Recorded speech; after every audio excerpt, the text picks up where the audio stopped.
Hi everyone, I'm Helen Fairley from the MGA, and today I'm joined by Mark Costanza, our 2020 Ike champion and player of the year, Jack Wall, our 2020 Met Amateur champion, and MGA championship director Chris Gaffney.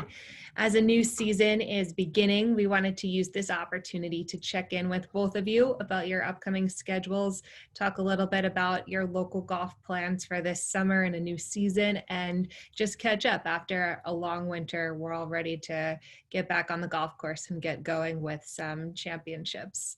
So Jack, I'll turn it over to you first. You're wrapping up sophomore year at University of South Carolina.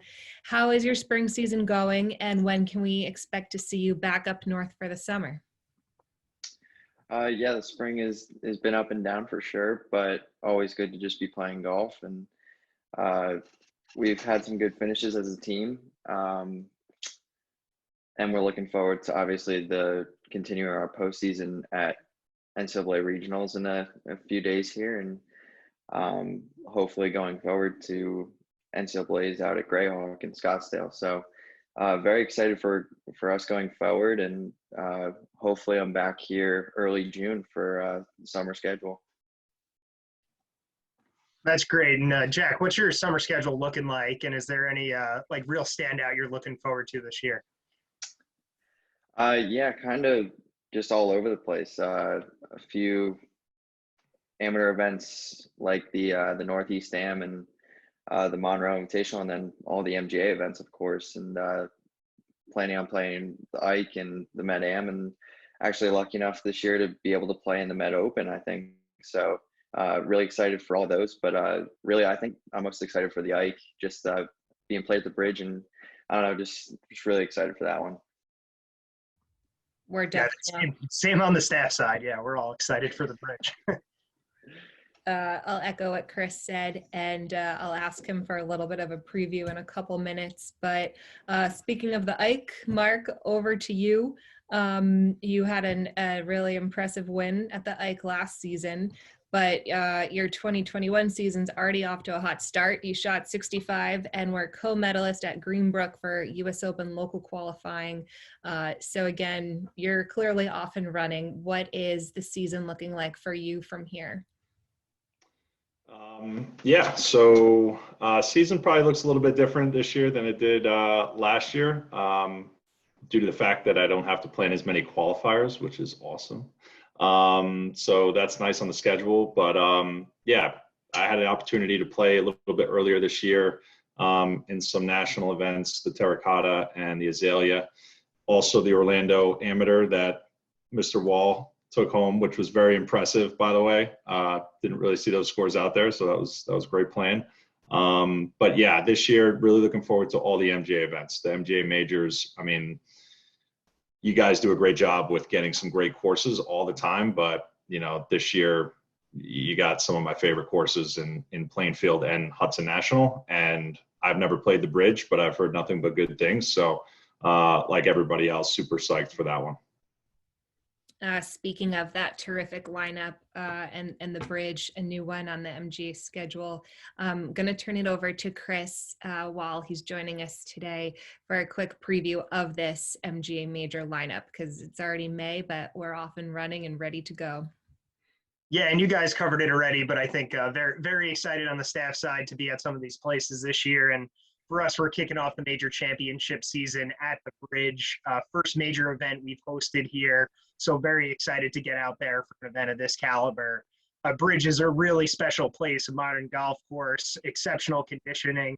And I think one of the most unique aspects of it is that it runs through the old Bridgehampton racetrack. So they got a lot of artifacts incorporated throughout there, and one of the most unique clubhouses out there. So going to be a special one. And then from there, the Met Amateur is headed to Plainfield Country Club. And I know Jack had some solid success there for the 100th Met Junior. And we've had a lot of events there. Plainfield's no stranger to hosting major events with Barclays haven't been there, Junior President's Cup, Met Open. So it's going to be a special experience out there on the Donald Ross course. And then lastly for the majors is Hudson National Golf Club. Another one we were at fairly recently with the 2019 Met Amateur Championship. Just a really special place. They have a brand new range out there that's an exceptional exceptional practice facility. We're just ranked in the top 100. So going to be a very challenging test for the Met Open, that's for sure, but a great place to spend a few days. Thanks, Chris. Yeah, again, certainly looking forward to all of it. Jack, as Mark mentioned, you closed out 2020 with a win at the Orlando International Amateur. That was in December. You've sort of grown up competing locally in MGA and other events, and your two older brothers as well. How do you use those experiences of playing locally, winning locally, when you go take your game to the national level? Uh, yeah, obviously growing up in the Met, there is no shortage of good golf and good golf courses. So it's pretty easy, I would say, to kind of transition from one to another. Um, but really, just the talent that's in this area, it's not much different on the national level, I feel like. Um, but obviously, using all the experiences from the local stuff, the Met, state, and all that stuff is crucial just to be in those situations, even if they don't work out. You can kind of pull from those and learn from those to use anywhere else you play. So it's pretty cool. It's always fun following along with all of you guys with scoring and seeing how you're doing. Mark, we touched quickly on the Ike, but your chip and eagle to win last year will certainly go down in MGA history. That was an awesome highlight in a year that also included a win at the New Jersey State Open and a number of other top finishes.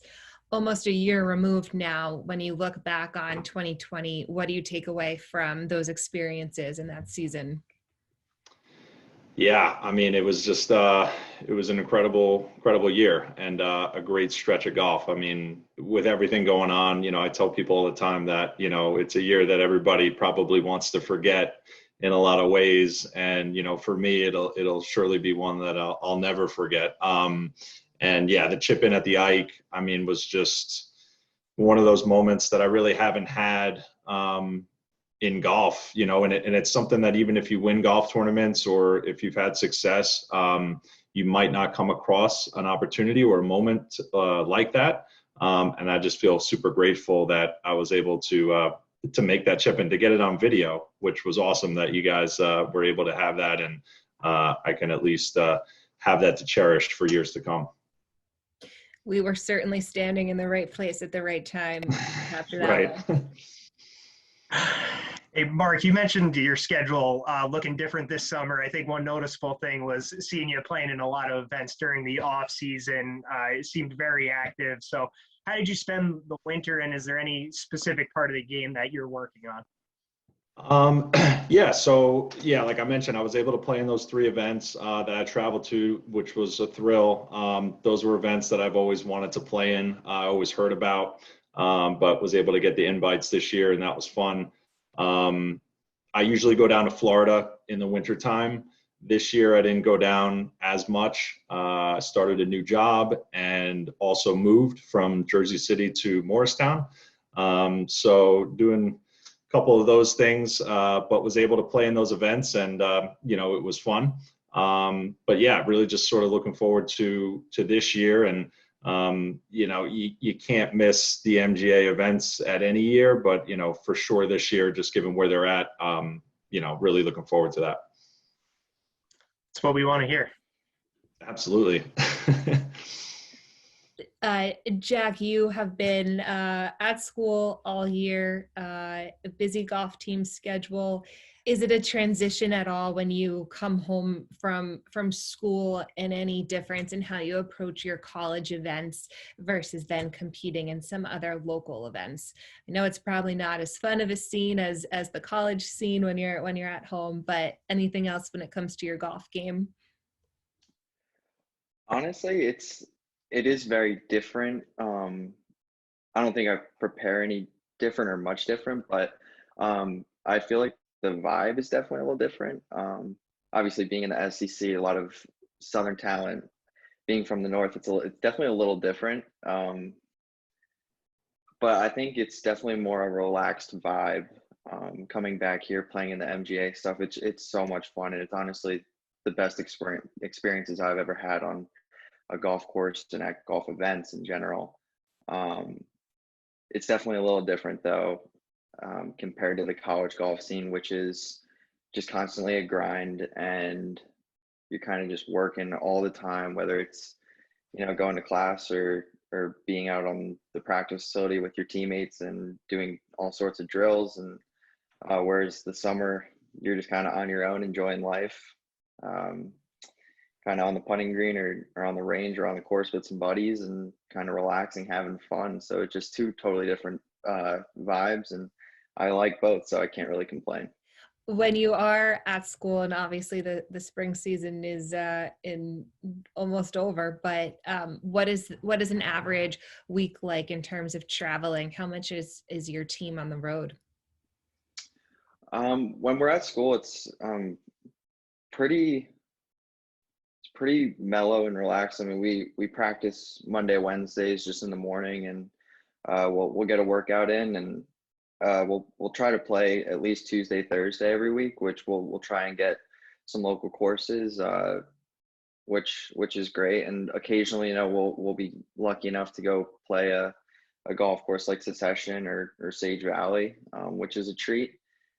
And then pretty much traveling with the team is a lot of fun. It definitely depends on how long the drives are to tournaments or if we fly and stuff like that. But a normal week in Columbia is a lot of fun, and it's just a couple rounds here and there. Sounds like a pretty good schedule to me. I'm a little jealous. Mark, kind of similarly to Jack, you competed not only in MGA junior events growing up, but in other championships from a young age. So for Jack, who's finishing sophomore year, any pieces of advice for him or memories from those days that stick out to you to share? Yeah, I surely can't give Jack any golf specific advice, but in terms of college, I know you mentioned, when I went to SMU, I was, the only guy on the team from New Jersey. Everybody was from the South. It was definitely a big culture shock, and it was definitely different. And then transferring to St. John's and being a little bit closer to home was definitely more comfortable. But as I'm sure a lot of people have told you, it goes really quick. Like those 4 years go quick. And even though it's a grind when you're there, you're going to miss it when you're not there. And just hopefully you keep in touch with your buddies, and, you still play golf with them after school, and, just have as much fun as you possibly can. Just lastly, for both of you, if you had to name the top thing you're looking forward to with a new golf season, what would that be? Mark, I'll put you on the spot to start. I guess just the opportunity to defend at the Ike, being that it's at the bridge. I'm really looking forward to that. State Open as well, will be great. And the Player of the Year, which was awesome. I mean, it's definitely a difficult sort of thing to win, given that you just have to be so consistent over the course of the entire year. But I'm really looking forward to defending at the Ike. I mean, I think that's probably the one that sticks out. And then beyond that, I think the Met Open, I just really love Hudson National. It's like one of my favorite courses. So can't wait to get there as well. Awesome. Jack, what about you? I mean, I'm looking forward to everything the summer has in store with the MGA. I mean, such a great list of golf courses. And I think one thing that I'm looking forward to the most is probably just competing with everybody. I mean, everybody seems like a friend, and just kind of being away from the area and everything. It's great to catch up with everybody in the area, and it's a lot of fun just competing with all of them and being on the golf course. There's nothing like it. And I kind of missed the New York traffic, driving out to Long Island and worrying, am I gonna leave early enough or what's the deal with that? But I mean, just getting back on the course, and I mean, you guys are the best association. I'm just looking forward to every piece of it. So We're looking forward to it for sure, just not the traffic part.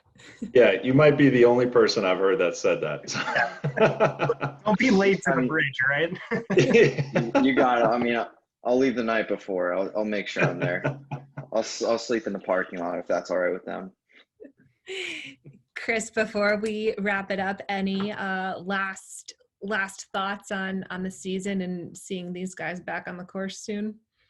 With Plainfield and Hudson National, thinking back to the Met Junior and Met Amateur, you played great in both events and then had a really tough loss in match play.